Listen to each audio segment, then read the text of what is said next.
Welcome to Pindar Poetry. We hope you learned something new.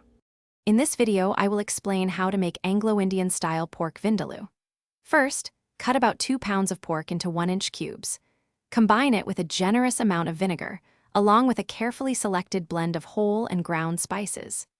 This crucial marination step, ideally for at least 24 hours, ensures the pork absorbs all those wonderful flavors, making your vindaloo truly authentic and deeply satisfying. Don't rush this part for the best results.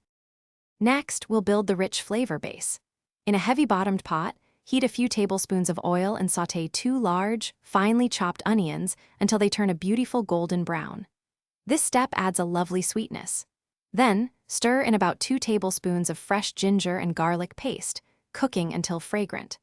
Finally, add your ground spices, toasting them gently for about 2 minutes to awaken their full aromatic potential before adding the marinated pork. Now it's time to bring it all together. Add your marinated pork directly into the pot with the cooked spice base. Stir everything well to ensure the pork is fully coated. Pour in about 1 cup of water or stock, just enough to create a simmering liquid. Cover the pot and let it cook slowly over low heat for 1 to 2 hours, or until the pork is incredibly tender and the sauce has thickened to a rich, luscious consistency. Patience is key here. Your delicious Anglo-Indian pork vindaloo is now ready to enjoy.